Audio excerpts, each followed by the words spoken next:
سلامونه او درنښت. اوس مو پام راړوم د دې ساعت خبرونو ته. د پاکستان د جماعت علما اسلام ګوند مشر مولانا فضل الرحمن یو واري بیا د پاکستاني حکومت پر تګلارو نیوکه کړې او خبرداری ورکړی چې بلوچستان او پښتونخوا کې د پاکستاني حکومت واک کمزوری بللی دی.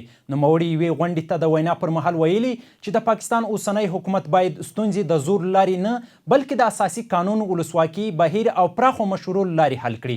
مولانا فضل الرحمن همداراز ویلي چې د کشمیر د خلکو غږ باید واورېدل شي او د دوی پر وړاندې باید له زور کار وانخیستل شي. پر ټولنیزو رسنیو خپره شوې یوه ویډیو ښیي چې د پاکستان د پنجاب ایالات پولیس یو خبریال د خلکو په مخ کې وهي او وروسته یې د بندیانو د لیږد موټر ته پورته کوي. په ویډیو کې لیدل کیږي چې ځینې کسان پولیس ته وایي دا خبریال دی، خو پولیس د هغوی د خبرو ته پام نه کوي او نوموړي له ځان سره وړي. پاکستاني خبریالانو د ویډیو له خپرولو سره ویلي چې دا خبریال وروسته له نیول کېدو خوښه شوی دی. د بشري حقونو او د رسنیو د ملاتړ یو شمېر ادارو د دې پیښې د هر اړخیز او شفافې څېړنې غوښتنه کړې او ټینګار یې کړی چې د خبریالانو پر وړاندې تاوتریخوالی عملین باید حساب ورکوونکی وګرځول شي. تر اوسه د پنجاب پولیسو د دې پیښې په اړه رسمي وضعیت نه دی ورکړی.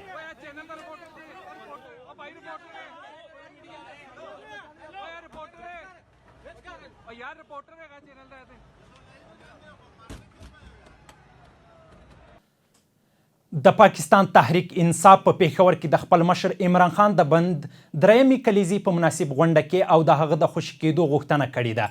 پښتونخوا لپاره د پاکستان حکومت اعلی وزیر سهیل اپیردي ویلي که غوښتنه یې ونه منل شي نو د سپټمبر په 28مه به اسلام آباد کې احتجاجي لاریونونه وکړي. نوموړي غوښتنه کړې چې محکمه دې عمران خان ته انصاف ورکړي او خوښه یې دې کړي او له هغه سره د لیدنو محدودیتونه دې ختم شي.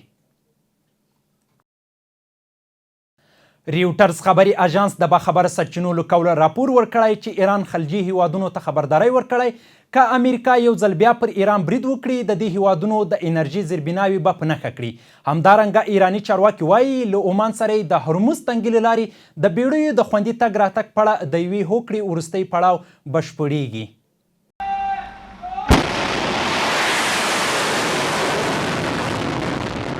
رویټرز خبري اژانس د باخبرو سرچینو له قوله راپور ورکړی چې ایران خلیجي هیوادونو ته خبرداری ورکړی که امریکا یو ځل بیا پر ایران برید وکړي نو د دغو هیوادونو د انرژي بنسټیز زیربناوې به په نښه کړي.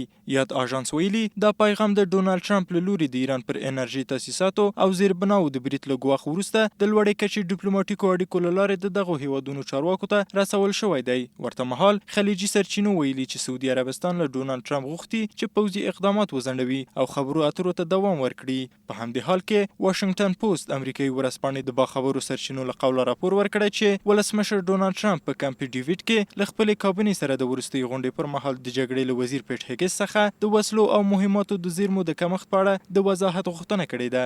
د ورځپاڼې پر وینا ټرمپ د امریکا د وسلو د زیرمو د کمښت په اړه له وړاندې شویو معلوماتو ناخوښي ښودلې او د دې موضوع د لا زیاتې څېړنې غوښتنه یې کړې ده. تر دې وړاندې CNN خبري شبکې راپور ورکړی و چې له ایران سره جګړې د امریکا د هوایي دفاع د توغندي او شاوخوا 80 سلنه زیرمې مصرف کړي دي، خو د دفاع وزیر پیټ هیګس دغه راپور رد کړی و. واشنگټن پوسټ لیکلي د وسلو د زیرمو کمښت د ولسمشر ډونالډ ټرمپ پر هغې وروستۍ پرېکړه اغېز کړی چې له مخه یې د ایران د حکومت پر ضد د امریکا پراخ پوځي عملیات ځنډول شوي دي.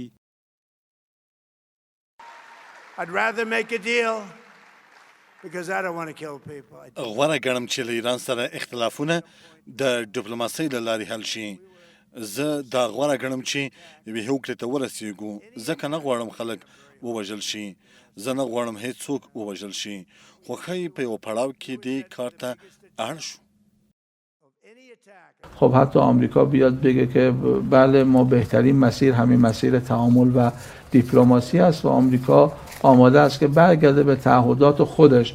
آیا باز همین هم ضمانت هست؟ حتی اگر آمریکا بیاد اذعان هم بکند که خب اون مسیری که در پیش گرفته شد مسیر اشتباه بود، حتی اذعان به اشتباه هم بکند، باز آیا این باید برای ما اطمینان خاطر فراهم بکنه؟ نه، ما واقعا برای ما نباید اطمینان خاطر فراهم بکنه. ما در شرایط بی‌اعتمادی با آمریکا مذاکره کردیم و اگر قرار هر رویکرد دیگری و هر در واقع مسیر دیگری مد نظر قرار بگیره همچنان باید مبتنی بر بی‌اعتمادی به آمریکا باید باشه. له دې سره سم په همدې حال کې د ایران ولسمشر مسعود پزشکیان ویلي د تیر کال د مرغومې یا جدي میاشتې پیښې هیڅکله د هېرېدو نه دي. هغه کسان چې له هیواد بهر ناست دي او ځانونه پوهان او رونان د فکر کوي خو د وژل شویو شمېر 10 یا 40 زره ښیي بې غیرته او وطن پلورونکي دي. به هیچ وجه آدم از ذهنش نمیتونه خارج کنه که جوانای ما یه تعداد زیادشون فوت کردن، شهید شدن، یه تعدادشون صدمه دیدن، یه تعدادشون یه سری اعضای خودشون رو از دست دادن. شما نگاه کنید این آدمایی که تو خارج نشستن بعد خودشون رو دلسوز، خودشون رو عالم و گاهن هم قیافه های چنان در حقیقت روشنفکر و دانشمندی نشون میدن که آدم خیال میکنه دیگه واقعا اینجوریه.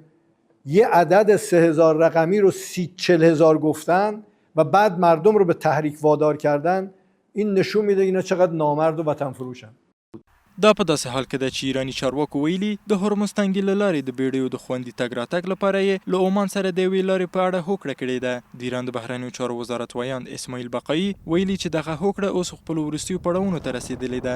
د ایران د ایرنا خبري اژانس د راپور له مخې بقایي ویلي چې د ایران او عمان ترمنځ دوه اړخیز تفاهم یوازې د هرمز تنګي له لارې د خوندي تګ راتګ تضمین نشي کولی، ځکه د هغه پر وینا د سیمې امنیتي وضعیت لا هم د امریکا له روانې محاصرې او د ایران د ګټو پر ضد له نورو تهاجمي ګواښونو او اقداماتو سره تړاو لري.